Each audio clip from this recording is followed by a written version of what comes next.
Hello everyone, welcome back to our channel. Good morning সবাইকে। আবার একটা মিনি ব্লগ নিয়ে তোমাদের সামনে চলে আসলাম। তো সকালবেলা উঠেই আগে সোনামার টিফিন করে নিয়েছি। তো তারপরে দেখো সোনামাকে স্কুলে নিয়ে চলে এসেছি। মানে স্কুলে বসতে 3 ঘন্টা বসে থাকতে যে আমার কী বিরক্ত লাগে তোমাদেরকে কী আর বলবো। কিন্তু ছেলেমেয়ের জন্য তো সব কিছুই করতে হবে, তাই না? বাড়িতে বেশি কাজও টুকিটাকি নাই, কিন্তু তবুও ভালো লাগে না এখানে বসে থাকতে।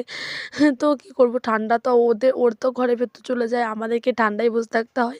তো তারপর এই দেখো সোনামা আজকে এখন টিফিন দিয়েছে। তো তারপর আমি বাড়ি নিয়ে চলে এসেছি। তারপর রান্নাবান্না মা দেখছি অর্ধেক রান্না চাপিয়েছে। তারপর আমি এসেছি, তো এরকম মা আজকে আলুর বড়া করেছে। আলুর বড়াটা মা জানে যে আমি ঝাল খাই না, সেজন্য আমারটা ঝাল ছাড়া করেছে আর ওদেরটা ঝাল দেওয়া করেছে। আর আজকে কলাইয়ের ডাল হবে, বিরি কলাইয়ের ডাল আর ভাত। আর এটা হলো পেঁয়াজকলি ভাজা। আমার তো ভীষণ ভালো লাগে পেঁয়াজকলি ভাজা খেতে।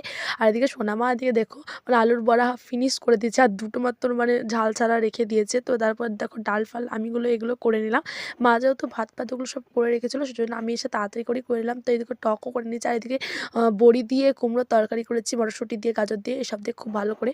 তো এদিকে তারপর একটা ঘুম দিয়ে নিয়েছে খাওয়ার পর। তারপর খেয়ে দিয়ে একটা ঘুমিয়ে পর উঠে এদিকে রুটি করবো, সেজন্য আজকে আটাটাও মেখে নিয়েছি। যেহেতু দিনের বেলায় কুমড়ো তরকারি করেছিলো, কুমড়ো তরকারিতে আরেকটু তরকারি আছে, সেই কারণে রুটি করা হচ্ছে। তো রুটি খেতে আমাদের বাড়িতে শীতকালে তো রুটিই হয় বেশিরভাগ, ভাতটা খুব কমই ভাগ। তো ব্লগটা এখানে দেখা হচ্ছে নেক্সট কোনো আজকের মতো বাই।